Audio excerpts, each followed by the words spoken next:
तो भक्त नामदेव जी का जन्म 1327 में हुआ था, दक्षिण हैदराबाद, मतलब एक तरीके से साउथ इंडिया, और नरसी ब्राह्मणी नामक गांव में हुआ था।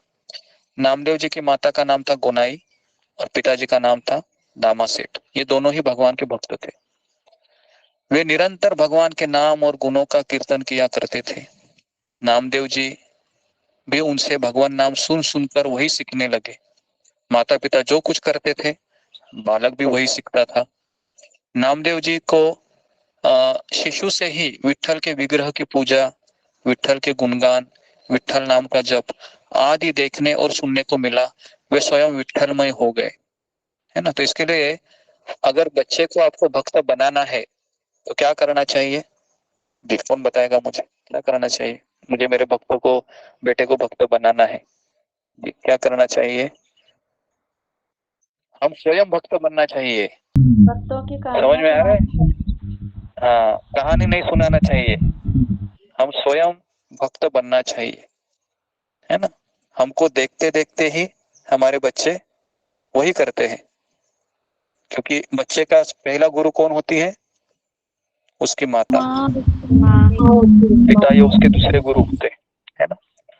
उसके लिए अगर माता पिता रोज सुबह उठते हैं तो बच्चे भी देखते हैं, अरे मेरे माता पिता सुबह 4 बजे उठ रहे हैं और क्या कर रहे हैं? उठ के वो भगवान के नाम का जप कर रहे हैं, हरे कृष्ण कृष्ण कृष्ण हरे हरे, हरे राम राम राम हरे हरे, है ना। तो फिर बच्चे के मोबाइल देखेंगे क्या? क्या लगता है आपको? मोबाइल नहीं देखेंगे फिर। तो हर बार दामा सेठ को कहीं बाहर जाना था, तो इसलिए उन्होंने नामदेव जी पर विठल की पूजा का भार सौंप दिया। नामदेव जी ने सरल हृदय से पूजा की और कटोरे में भगवान को दूध का नैवेद्य अर्पित करके नेत्र बंद कर लिए और कहा कि हे भगवान विठल, आप इसको पी डालिए। अभी कुछ देर बाद नेत्र खोले नामदेव ने तो देखा कि दूध वैसा ही रहा। तो बालक नामदेव सोचते ही है कि मेरे ही किसी अपराध से विठल जी दूध नहीं पी रहे हैं। तो वे बड़ी दीनता से प्रार्थना करने लगे। उससे भी काम नहीं चला तो रोते रोते बोले, विठोबा, यदि तुमने आज दूध नहीं पिया तो मैं जीवन भर दूध नहीं पीऊंगा। क्या कहा? विठोबा, यदि तुमने आज दूध नहीं पिया तो मैं जीवन भर दूध नहीं पीऊंगा। बालक छोटा सा बच्चा था। बालक नामदेव के लिए वह पत्थर की मूर्ति नहीं थी, वे तो साक्षात पांडुरंग थे। तो जो रूठ कर दूध नहीं पी रहे थे, बच्चे की प्रतिज्ञा सुनते ही दयामय भगवान साक्षात प्रकट हो गए और उन्होंने क्या किया? दूध पीने लगे। उसी दिन से नामदेव के हाथ से वे रोज दूध पिया करते। सोचिए रोज नामदेव उनके लिए दूध लेके आता था गिलास भर, भगवान उसको पीते थे।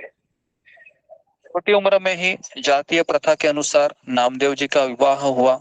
गोविंद सेठ की कन्या राजाई के साथ हुआ। पिता के परलोक गमन के अनंतर घर का भार उन्हीं पर आ पड़ा।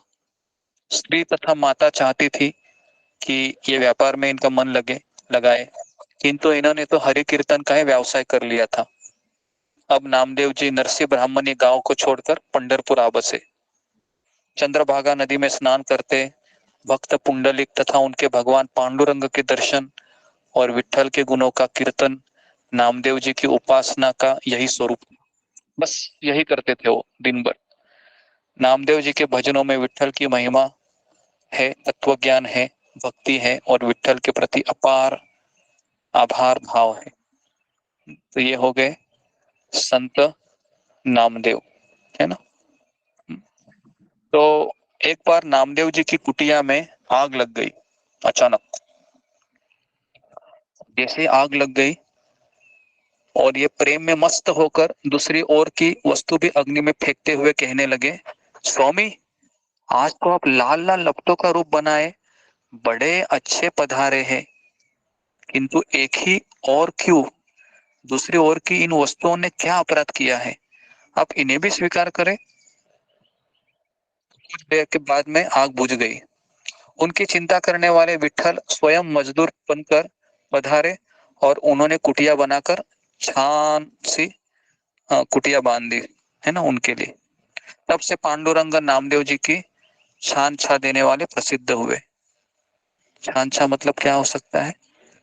तो बेसिकली ये जो नामदेव जी है, वह एक बार किसी जंगल में पेड़ के नीचे रोटी बना रहे थे। इतने में कुत्ता आया और रोटियां मुंह में उठाकर भाग चला।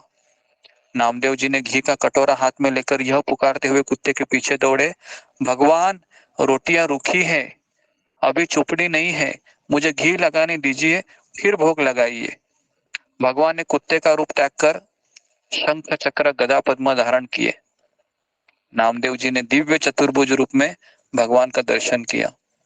नामदेव जी की भक्ति बड़ी ही ऊंची थी, जिसका अनुमान उपरोक्त घटनाओं से किया जा सकता है। अनेक लोगों को भक्ति मार्ग में लगाकर 1407 में 80 वर्ष की अवस्था में नश्वर शरीर को त्याग कर संत नामदेव है वह कहाँ चले गए? अपने धाम वैकुंठ धाम में चले गए, है ना। तो इस तरीके से ये नामदेव का स्टोरी है, संत नामदेव का, छोटा सा है। और उनके जो सहपाठी थे उनका नाम था संत ज्ञानेश्वर।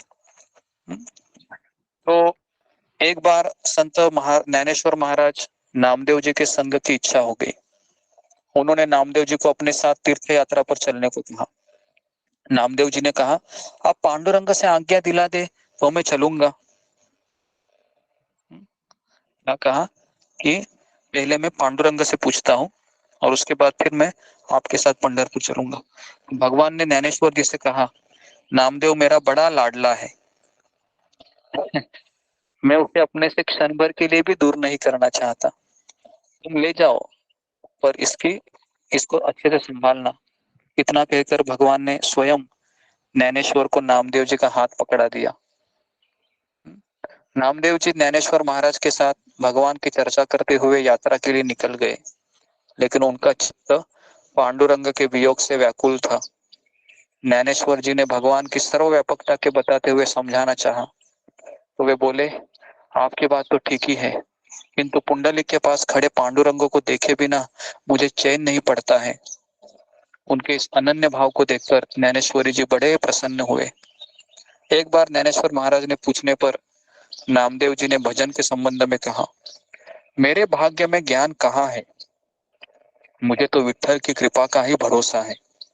मुझे तो नाम संकीर्तन ही प्रिय लगता है। समस्त विश्व में एकमात्र विठ्ठल को देखना और हृदय में उनके चरणों का स्मरण करते हुए रहना ही उत्तम ध्यान है। मुख से उच्चारण किए जाते हुए नाम में मन को दृढ़ता पूर्वक लगाकर तल्लीन हो जाना ही श्रवण है। भगवान के चरणों का दृढ़ अनुसंधान ही निदीयमान है। सर्व भाव से एकमात्र विठ्ठल का ही ध्यान, समस्त प्राणियों में उन्हीं का दर्शन, सब ओर से आसक्ति हटाकर उनका ही चिंतन भक्ति है। तो इस तरीके से नामदेव जी ज्ञानेश्वर महाराज को भजन के बारे में बता रहे थे। इस प्रकार तीर्थ यात्रा करते हुए मार्ग में बीकानेर के पास कौलायत नामक एक गांव के पास पहुंचकर दोनों को बड़ी प्यास लगी। पास में एक कुआं था, लेकिन वह पूरा सूख गया था। अभी ज्ञानेश्वर ये सिद्ध योगी थे। उन्होंने क्या किया, लघिमा सिद्धि का प्रयोग करके कुएं के भीतर जमीन में प्रवेश किया और जल पी लिया। अभी आप बोलोगे, अरे ये कैसे? जिनको सिद्धि प्राप्त होती है ना, वो जमीन के अंदर भी जा सकते हैं और पानी पीकर वो आ गए।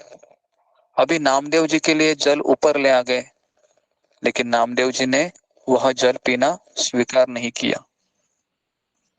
वे भावमग्न होकर कहने लगे, मेरे विठ्ठल को क्या मेरी चिंता नहीं है जो मैं इस प्रकार जल पीऊं? तुरंत क्या हुआ, तुरंत भगवान की कृपा से कुआं जल से भर गया और नामदेव जी ने इस प्रकार जल पिया। समझ में आ रहा है आपको? ये एक ऐसा उदाहरण है कि ज्ञानेश्वर ये भगवान के ऊपर आश्रित दिखाई दे रहे थे वहां पर नहीं, उन्होंने अपनी सिद्धि का प्रयोग किया वहां पर, है ना।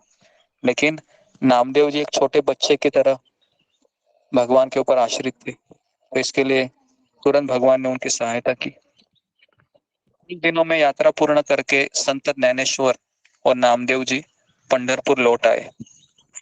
अपने हृदय धन पांडुरंग के दर्शन करके आनंद में भरकर कहने लगे, मेरे मन में भ्रम था, इसलिए तो आपने मुझे भटकाया। आपके बिना अन्य देव की ओर मेरे चरण चलना नहीं चाहते। मैं आपके सिवा कुछ नहीं जानता हूँ, परंतु आपने मुझ पर बड़ी कृपा की, जो सर्वत्र मेरे लिए पंढरपुर कर दिया और याद करते ही मुझे दर्शन देते रहे। ज्ञानेश्वर महाराज के समाधि लेने पर नामदेव उत्तर भारत में गए और नामदेव का जीवन पंढरपुर में और उत्तरार्ध पंजाब आदि में भक्ति का प्रचार करते बीता। विश्वबाद से उन्हें पूर्व ज्ञान का बोध हुआ, अतः उन्हें ही ये गुरु मानते थे। विश्वबा करके उनके गुरु थे, है ना। और तुकाराम महाराज के गुरु थे चैतन्य महाप्रभु और नामदेव जी के गुरु थे विश्वबा खेचर करके थे। तो नामदेव प्रत्येक पदार्थ में केवल भगवान को ही देखते थे। उनकी स्थिति का उनके जीवन की अनेक घटनाओं से पता लगता है। ओके, तो इस तरीके से संत नामदेव के बारे में मैंने आपको बताया। तो यहाँ पर मैं अभी रुकता हूँ। तो हमने 4 चीजों के बारे में चर्चा की। पहला है पंढरपुर की महिमा, जो हमने आधा घंटा बताया आपको। दूसरा है हमने आपको तुकाराम महाराज के जीवन चरित्र के बारे में बताया। तीसरा है मैंने आपको संत सखुभाई के बारे में बताया। और चौथा है संत नामदेव के बारे में बताया। जी, इन चारों में से आपको कौन सा चीज अच्छा लगा? जी, सखुभाई।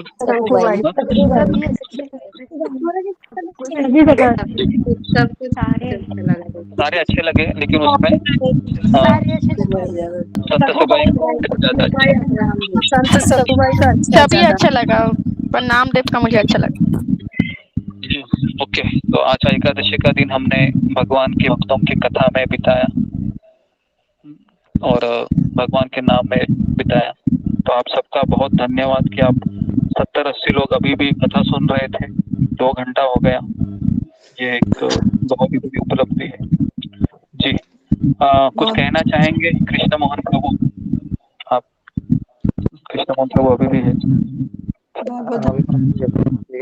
जी धन्यवाद गुरु जी, इन्होंने अपने बहुत अच्छा लगा गुरु जी। आपने एक अच्छा नया सीरीज शुरू किया है गुरु जी, और ये अच्छा लगता है कि जो पहले तो हम गीता वगैरह सुनते थे, अभी आपने जो ये हम लोग के लिए दोनों में काम आएगा। एक मोटिवेशन फैक्टर भी बहुत रहेगा, और हम जो बार बार परेशान होते हैं अपने दुखों से, उससे भी निजात होगा। जो संतों की कहानी से एक भक्तमाल भी मैंने खरीदा किताब, जो अभी इंडिया में गया है, तो उसमें भी सारी ऐसे भक्तों की कहानी है।